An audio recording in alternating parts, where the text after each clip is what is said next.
Hi guys, and today we're going to be looking at the Polar Grit X smartwatch. We're going to get into some amazing detail on it. I promise you this is going to be a fantastic video.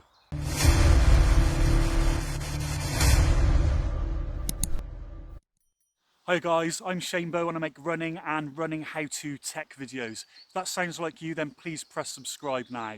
So obviously today we're looking at the new Grit X from Polar.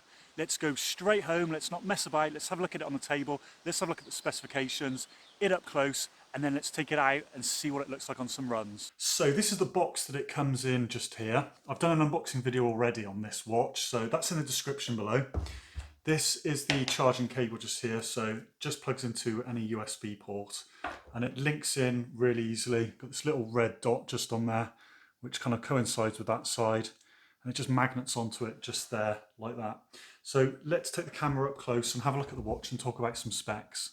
So the screen just here is 240 by 240.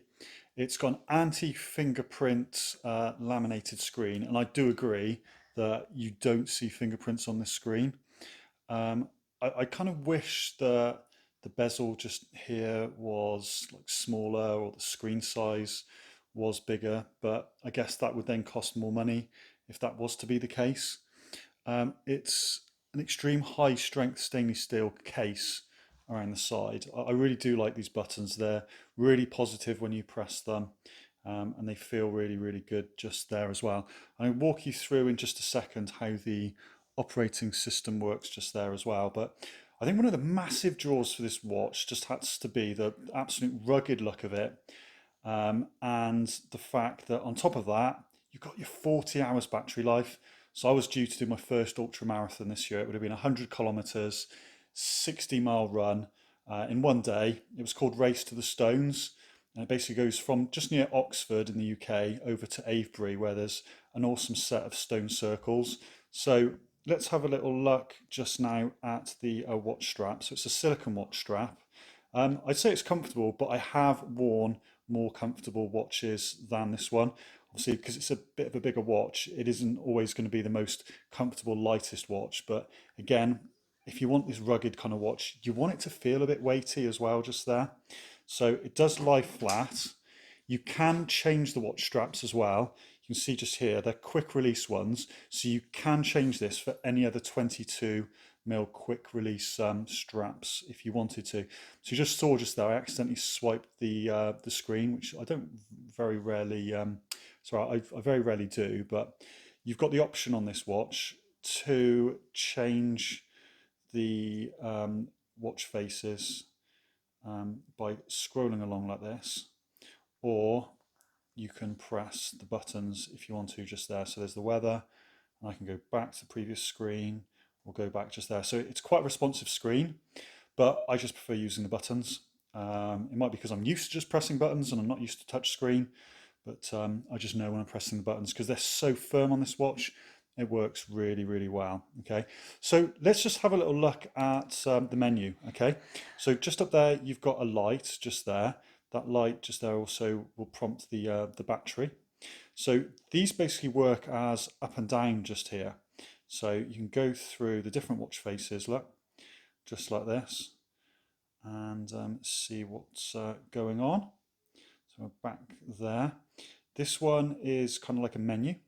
So we can start the training. So this would then go in, start the training, and we could say, yes, we want to go running.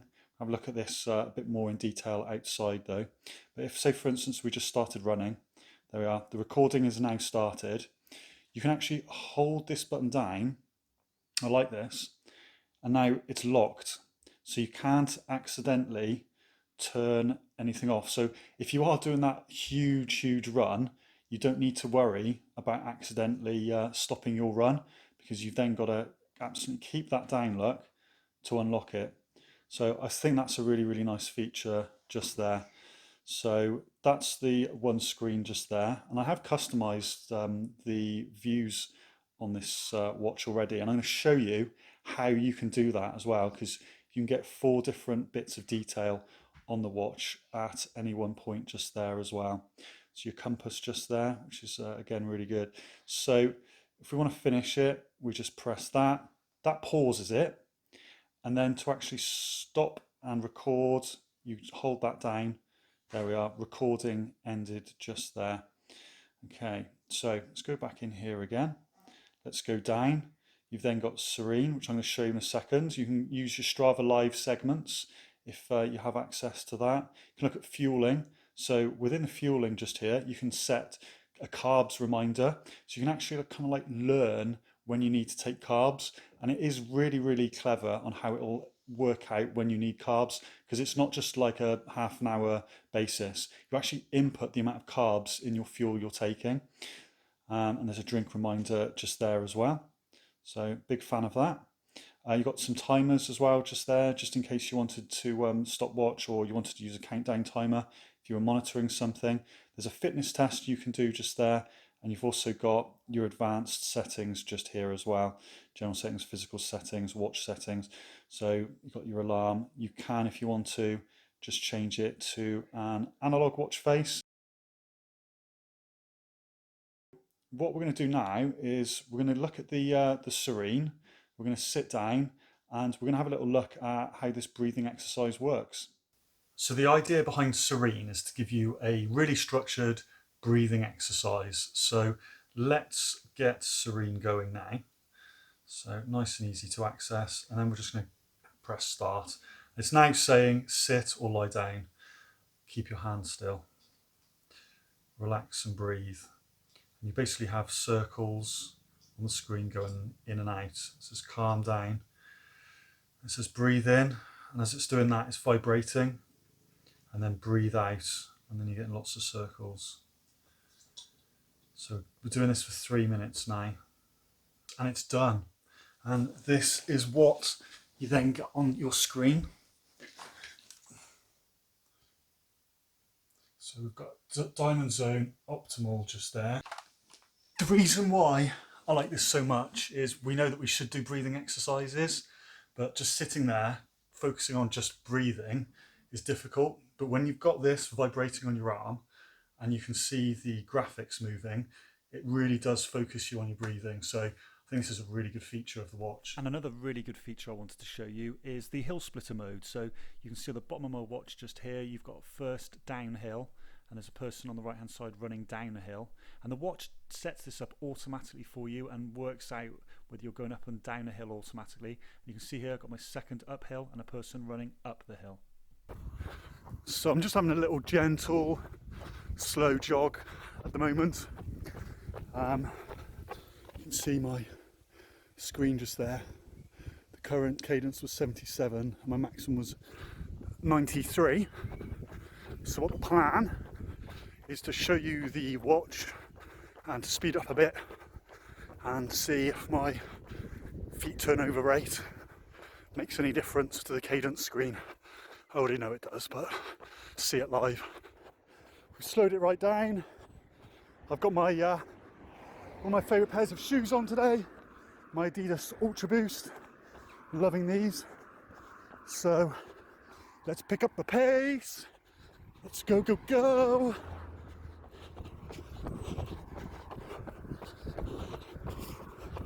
And what I'll do is I will stop completely so you can see it go down to nothing. So 85, obviously stood still now, and any second it's going to drop to 0. So there we are.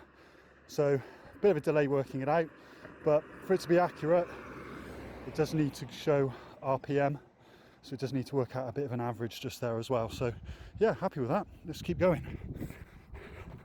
So the Polar Grit X will also connect to Komoot, which is really great. So you can make your own maps or you can borrow other people's maps. And there's like a bit of a social aspect to this app where you can go through and have a little look at other people's runs or walks, and people will add photos to it as well. So you can choose something that's really, really scenic if you want as well. So I've actually set the watch up with a map on it. I did the map myself. Let's go out and have a little look at it. So I set Komoot up at home. It was very, very easy, but I made it really difficult because I thought I had to export GPX files and import them and things like that. The second you've got the Polar Flow app synced with Komoot, it will just automatically put through the maps you want the second you sync your watch. I will do a more in-depth video on Komoot later on, as it's a really, really good app. So let's have a little look at what it looks like when you've got the maps on your actual watch. So for this example, we're going the wrong way. You can actually see that the green arrow is pointing completely the other direction. So if we spin around just here, it'll actually put us back on track. So we're now back on track. There's no map overlays on there, but you can clearly see which way you are supposed to go compared to the map that you've downloaded, which is really great because it's going to get you on track if you think, main road or magical mystery tour. So if you decide to take the magical mystery tour, you can get back on track quite easily. Polar have also put some great science into working out the wattage that you're currently burning whilst you're actually running, and because the Polar Grit X knows the gradients, it's a really, really accurate way of being able to track how hard you're working and a great way to compare different runs. So next we're going to take a look at the Polar Flow app quickly. So we've got a day, week and month view. And you can see here there's a clock and that shows your activity and what you've been up to that day. So it's been quite an inactive day for me today.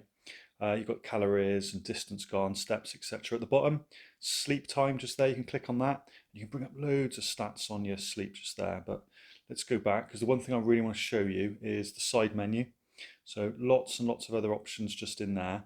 But let's have a look just here at sports profiles, because you can add 20 sports profiles in total to this. So if we go down to running, which is number 12 at the bottom, let's go in and press edit just here, because we can change some of the options on here. But the one thing that I really like are the training views. So I've set these 4 training views up myself. So when you're out with the watch and you're looking at the watch while you're running, these are the different views that I can have, and you can completely customize these. You can have 8 different ones in total. In just a bit, I'm going to show you what it looks like out on a run. But first, let's have a look at how the watch handles notifications. Any second now, my better half is going to send me a WhatsApp message, and basically it'll vibrate on your wrist, and also you get like a little dot on the bottom of the screen. So you can either then choose to flick, there it is, it's on the bottom of the screen. You can either flick the watch towards you, or you can just swipe up. So we'll just swipe up. Have you finished your video yet? So you don't get the option of any quick responses on here or any kind of reply, but it's good to see it on your wrist as an option. Okay guys, so we are mile 7 of my run this morning, and as promised, we're going to have a little look at those training screens. On top of my first screen, you've got my heart rate, which is an amber, then you've got distance, pace, and my average pace over my runs so far. And then my next screen just then, it's quite simple, it's just time of day and the duration. And then on my next screen just then, I've got the polar watts. I'm finding this quite interesting at the moment. And my last screen is quite literally just my cadence details just here.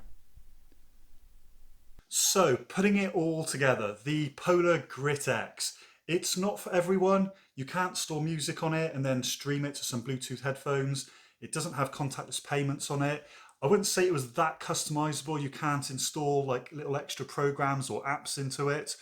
But if you are after a watch with a 40-hour battery with the GPS running at a good price, and one which is made from some really good materials, you cannot go wrong with this watch. It's a fantastic price for what you are getting, and I must say I never had any issues with it freezing or lagging or anything like that. The operating system worked really, really well, so I'm really liking this watch. And if I was going to be doing an ultra marathon this year and I was on a bit of a budget, then bam, without a doubt I would definitely consider the Polar Grit X. So I hope the video's been really useful, guys. I've got some more videos coming up for you in just a second to choose from. I'd love some comments below. I would love you to press that subscribe button. I have put a link below as well. So if you're interested in purchasing the watch, if you purchase it through that link, that does support my channel and extra things that I'm able to do in the future. But more than anything else, thanks again for watching. I really appreciate it. See you again soon.